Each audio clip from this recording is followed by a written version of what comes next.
se os leigos e leigas, se a igreja em geral, como uma instituição, deve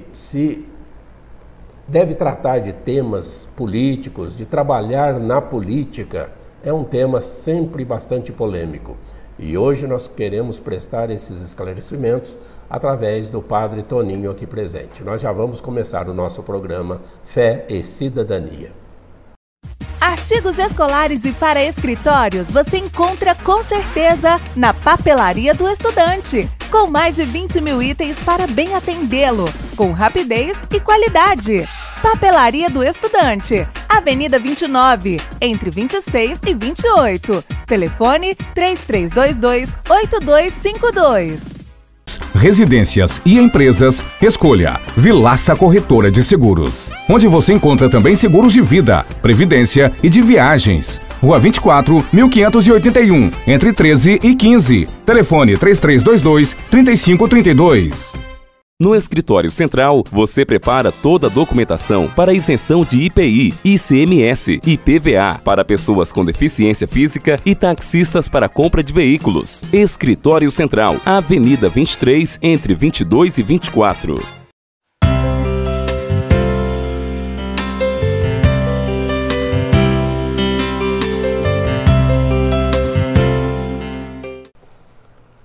Nossa saudação ao Padre Toninho, que é de São José dos Campos.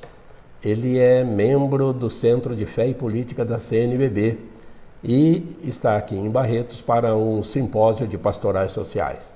Muito obrigado, Padre Toninho, pela sua presença. E obrigado por essa oportunidade de poder conversar com todos. Então, essa questão de a igreja na política, ou leigos e leigas políticos, sempre um tema polêmico, né, Padre Toninho? E nós gostaríamos que o senhor nos esclarecesse, né, essa necessidade que os cidadãos têm de participar numa luta pelo bem comum. Digamos que, como afirma o próprio Concílio Vaticano II, Lombardi, a política é campo próprio específico exatamente dos cristãos leigos e leigas. Não exclusivo, mas é um campo específico dos cristãos leigos e leigas. Seja atuando nos partidos, aqueles que têm vocação para isso, nem todos têm vocação para a política partidária, mas especialmente participando da política, digamos, vou usar uma expressão que não é muito, pode parecer meio esquisita, mas da política com P maiúsculo, que seria exatamente aquela política que visa o bem comum, aquela política que visa a cidadania. Podemos pensar, por exemplo, nos conselhos gestores, no qual a participação da população é tão importante, e saindo também desse lado mais administrativo, ligado à própria organização do município, poderíamos pensar também, por exemplo, nas sociedades amigos de bairro, poderíamos pensar nos grupos que se dedicam a ajudar entidades, nas ONGs, enfim. Ali nós temos um vasto campo onde a presença do cristão leigo e leiga é bastante importante. Aqueles que têm vocação para a política partidária, como diz o Vaticano II, o Concílio Vaticano II, dedique-se a ela. Mas todos nós temos uma parcela de responsabilidade naquilo que tange, naquilo que se refere a buscar o bem de todos, a buscar o bem da cidade, a buscar o bem do município, a buscar o bem do país, a buscar o bem do bairro, a buscar o bem do condomínio. Não o bem para você, para sua família, mas o bem de todos, o que chamamos de bem comum. No caso de se escolher um partido político, muitas vezes o que pretende se candidatar, ele vai escolher um partido pelo qual ele teria uma maior oportunidade para se eleger. Mas pode ser que é um partido que tem ideologias contrárias à fé cristã. Como é que ele deve agir nesse caso? Isso pode ocorrer na hora de alguém se candidatar à política partidária. Claro que a primeira coisa ele vai ter que se filiar a um partido que está dentro do seu padrão de comportamento, que um pouco reflete a maneira como ele enxerga a própria organização da sociedade. A maioria das pessoas que se candidatam vão mais por esse lado prático, isto é, eu vou entrar nesse partido não por causa do programa desse partido, mas porque é mais fácil para eu ser eleito através dele. E agora o grande problema, Lombardi, depois, ele é eleito, depois ele troca de partido. Entendeu? Então, é por isso que às vezes a gente até assim, de certa maneira, quando a gente vê alguns militantes cristãos que são eleitos não, padre, eu vou entrar por esse partido que é mais fácil para eu ser eleito. Ele não olha tanto o programa do partido, a ideologia do... Aliás, a questão partidária no Brasil é bastante fraca, né? Então a gente tem também... Temos que dizer isso, né? Que... Mas existe uma resistência também dos leigos e leigas, hoje em dia, para essa participação em vista do bem comum. Então, sabe por quê? A que se deve essa resistência? Nós estamos numa sociedade muito individualista. Então, olha-se as necessidades minhas, quando muitos dos da minha família. Então, não se tem uma visão um pouco mais abrangente, uma visão que contempla um pouco mais esse horizonte maior que é o bem comum. Como diz aquela música, ado, cada um no seu quadrado. Então, isto é, privilegia-se o meu quadrado. Agora, se os outros quadrados de volta de mim não estão bem, não é problema. E todo mundo se vire, né? Exato. Então, essa mentalidade individualista, ela é inimiga da busca do bem comum. Mas o Padre Toninho tem... às vezes a gente vê acontecer que um leigo ou uma leiga que tem essa vocação para entrar para a política, ele depois acaba não recebendo o apoio devido dos próprios amigos, né, de fé ou até do clero. Aliás, nós vamos pedir, depois de um rápido intervalo, que o Padre Toninho nos esclareça melhor esse assunto. O intervalo é rápido, nós já voltamos.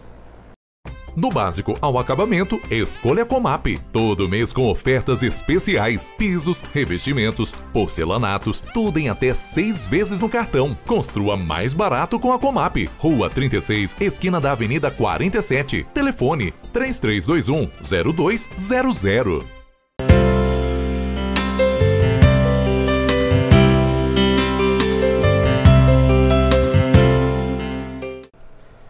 Então, Padre Toninho, quando a gente no bloco anterior tratou desses assuntos, digamos que um leigo ou uma leiga se candidate. Imediatamente acontece de muitos, né, criarem resistências a essa candidatura de pessoas cristãs. Às vezes até o próprio clero se afasta. É proibido para o clero apoiar um candidato?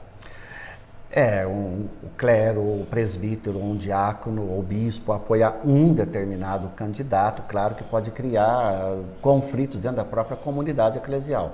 O que não aconteceria se de repente fossem pessoas, de repente de partidos diferentes, todos ligados à comunidade, ligados à paróquia, ligados à igreja, ligados à diocese, e que então são apoiados.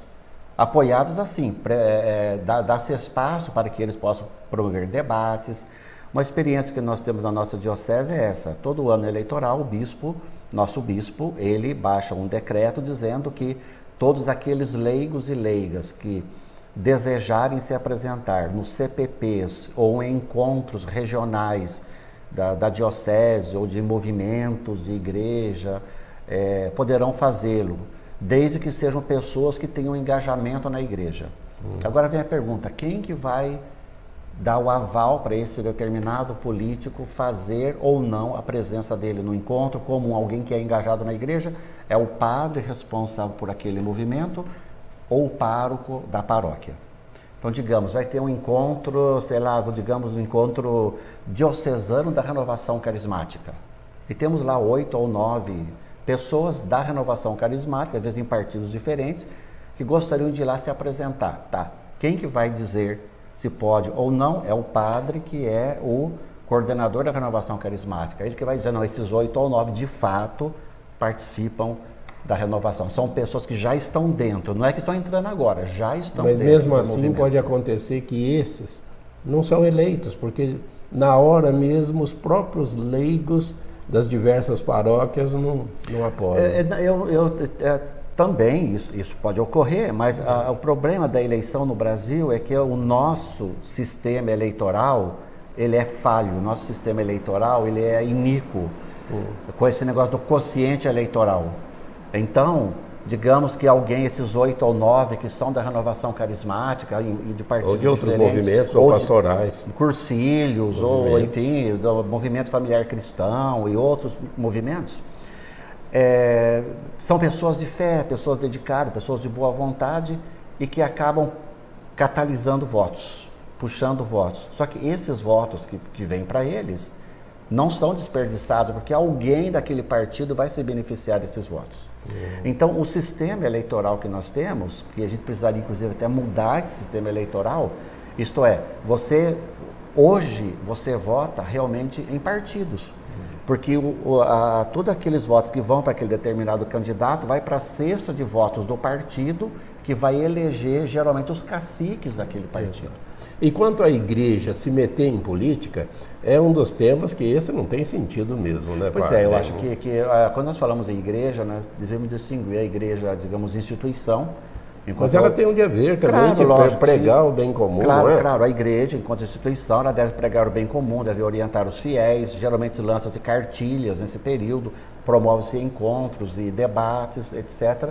A própria campanha da fraternidade é sim, sempre com políticas públicas no ano que vem. Sim, então a igreja se envolve dessa maneira com o P maiúsculo, como a gente falava antes. A campanha da fraternidade no ano que vem é sobre políticas públicas. Sobre políticas públicas. Uhum. Inclusive eu estou tendo a honra de fazer parte da equipe que está preparando esta campanha. Vamos ter agora um seminário, dias 23, 24 e 25 em Brasília, exato, para finalizar o texto base da campanha. E não tem sentido, então, essas críticas de que o padre deveria ficar só na sacristia, né? Não, absolutamente. Então, eu acho que aí nós temos que distinguir o seguinte: a igreja, enquanto instituição, enquanto presbítero, diácono e bispo, ela se envolve na política, assim, orientando as consciências, promovendo o bem comum. Agora, a igreja entendida como os cristãos leigos e leigas, sim, esses podem e devem se envolver, inclusive, na política partidária. Nada impede que um determinado leigo, de repente, que é atuante na igreja, apoie alguém que ele conhece, no qual ele coloca fé, enfim, esse é uma pessoa boa, vai servir bem a coletividade como um político. Padre Toninho, no próximo bloco nós vamos pedir esclarecimentos ao senhor sobre um tema assim que seria até de teologia moral. Será que esses leigos que não querem saber são individualistas, não querem saber de se envolver com temas do bem comum, será que eles estariam pecando por omissão? Olha, é um tema da teologia moral que nós já vamos ter esses esclarecimentos no próximo bloco. O intervalo é de poucos segundos, nós já vamos continuar.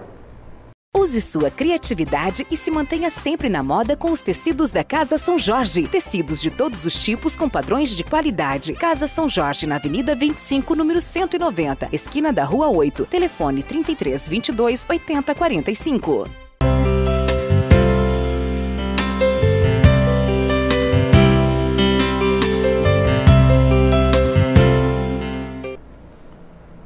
Então, Padre Toninho, essa questão da omissão, do cruzar os braços, né, de muitos leigos e leigas que não querem se envolver com política, com questões do bem comum.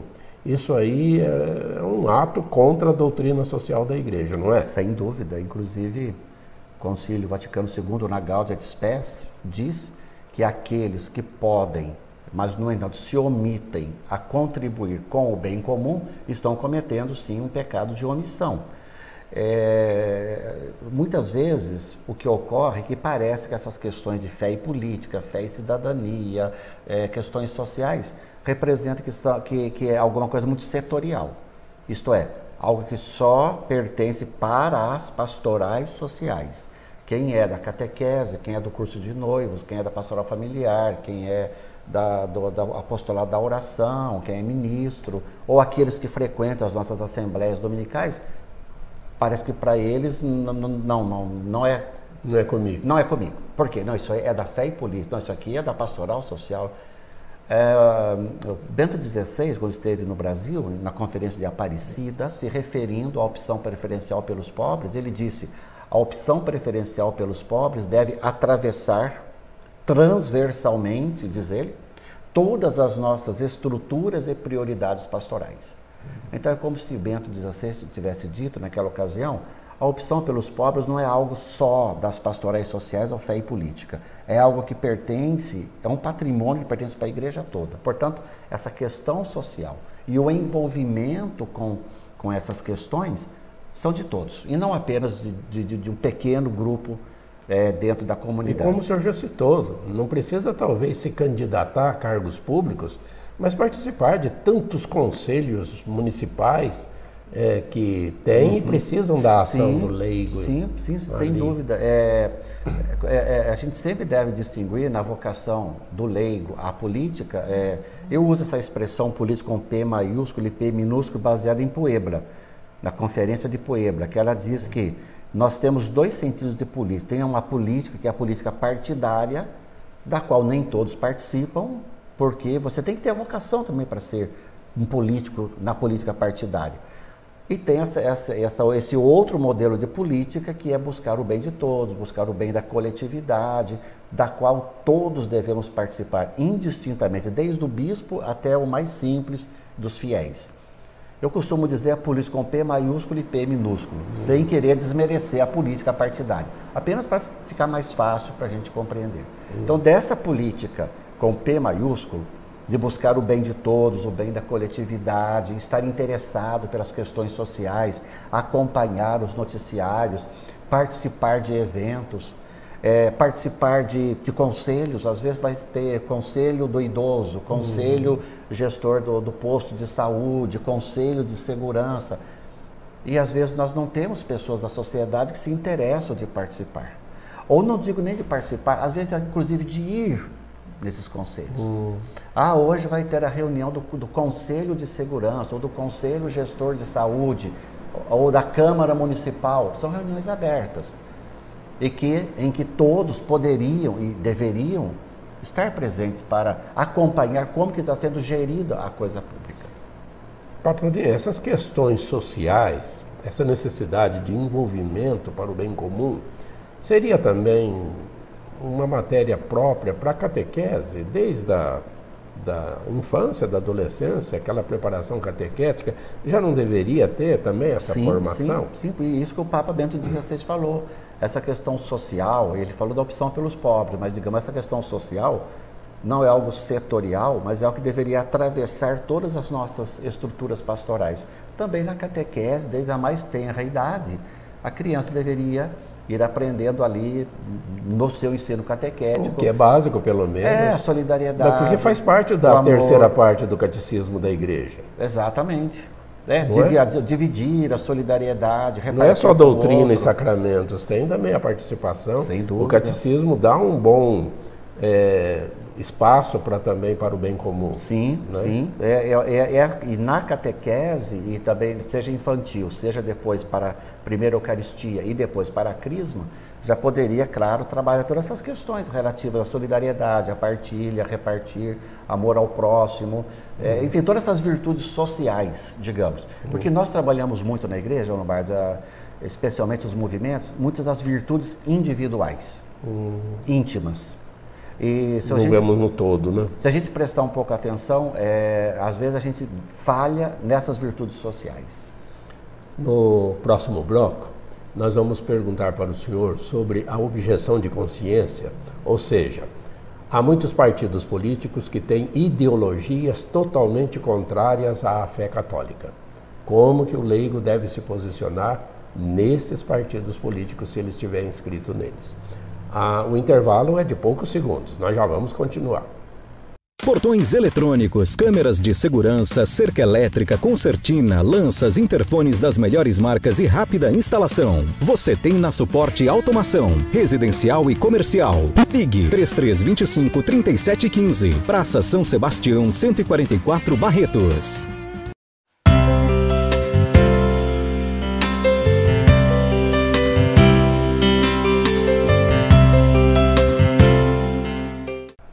Muitos partidos políticos têm ideologias contrárias à fé cristã.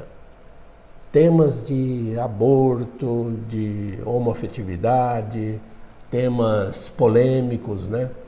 Que o leigo e a leiga que estiverem inscrito nesse partido, às vezes é obrigado a votar temas que contrariam a nossa doutrina.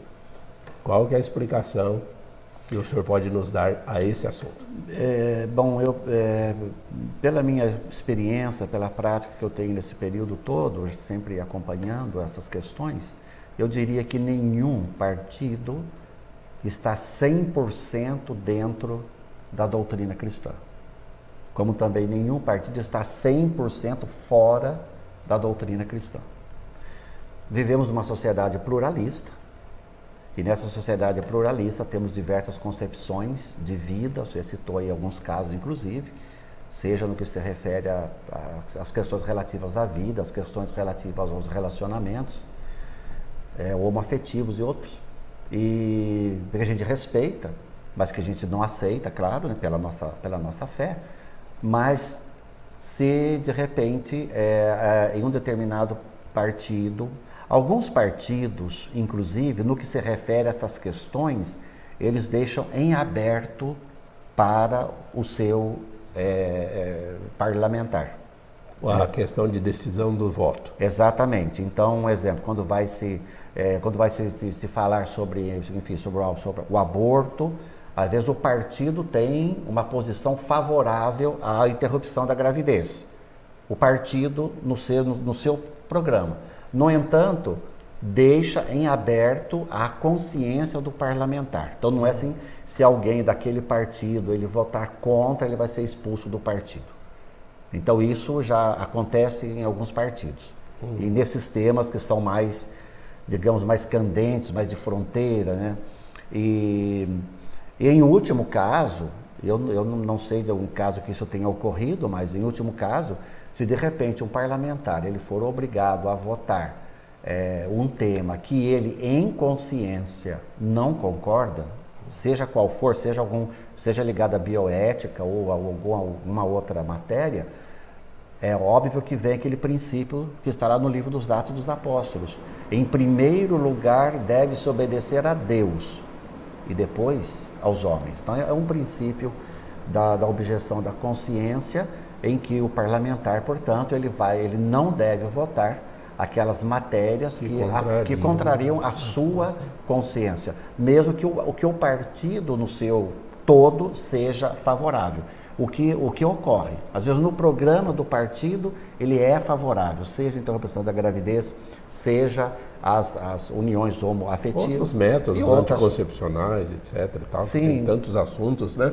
Mas isso também nos traz um outro problema para o leigo e a leiga engajado diretamente num partido político. É a questão tão frequente no nosso país da corrupção. Às vezes são temas que não ficam em aberto, não. Fecha a questão em torno de um determinado projeto de lei que vai beneficiar, né, um determinado grupo, uma determinada pessoa, uma determinada empresa, que se sabe que, né, ou é superfaturamento, etc. Aí vem a questão da honestidade do leigo e da leiga. E como é que ele deve agir se o partido, ou você vota junto com a gente, ou você vai receber represália? Pois é, inclusive nós estamos enfrentando isso, estamos vendo aí nessa questão dos chamados agrotóxicos, né? A liberação dos agrotóxicos e toda uma bancada ruralista querendo... Às vezes o partido fecha a questão. Então, o partido fechou a questão, mas o parlamentar em consciência tem um compromisso com a questão ambiental. Às vezes já é da sua luta esse compromisso. Nesse caso específico, esse parlamentar, em consciência, deveria votar contra a orientação do partido. Custe o que custar. Custe o que custar. Se ele for alguém fiel realmente aos seus princípios, fiel àqueles que o elegeram, porque às vezes as pessoas que o elegeram... Ele representa... Aqueles que o elegeram são pessoas, de repente, que estão também ligadas a toda essa questão ambiental, etc., enfim... E se ele, às vezes nem isso, às vezes ele pessoalmente sempre teve fortes esses princípios, deverá votar contra, mesmo que isso afronte o seu partido e pese sobre ele depois represálias. Alguma consequência. Sim. Para Toninho, nosso tempo, né, é curto, mas foi uma satisfação muito grande receber o senhor aqui no nosso programa. E quem sabe, né, a gente consiga para o futuro mais oportunidades como essa. Muito obrigado, eu agradeço a oportunidade de conversar com todos vocês. Nossa saudação a todos e sempre aguardem programas de interesse que levamos aqui através da Web TV Lombardes Fé e Cidadania.